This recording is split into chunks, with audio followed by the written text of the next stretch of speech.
הם, תראי, יש פסוק בקוראן שאומר, אין אללה מע הסאבירין.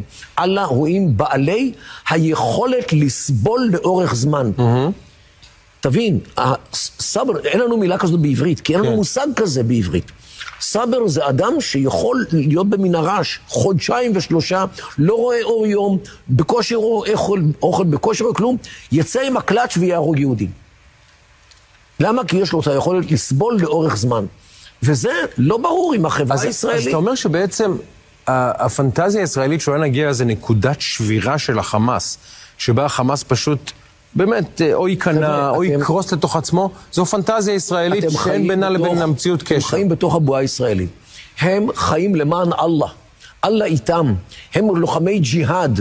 אנחנו לוחמי חירות ישראל, ובסדר, אנחנו לא לוחמים מחיל קודש. תראי, יום אחד היה לי ויכוח עם ציפי לבני, הייתי באיזשהו פאנל, ואמרתי לה, פה המרכיב הדתי הוא דומיננטי אצלם. אצלם אללה הוא השחקן העיקרי במשחק, אם הוא לא השחקן היחיד. אצלנו הקדוש ברוך הוא, אם הוא בכלל במגרש, הוא שחקן ספסל.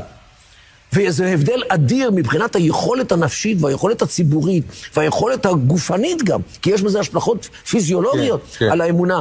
והיכולת שלהם בעניין הזה היא אדירה. אני לא אומר ששלנו היא פחות חשובה, המורל חשוב והכל, אבל להם הם לוחמים מלחמת דת. ואצלנו, לפחות חלקנו, לא רוצים לראות את הדבר הזה.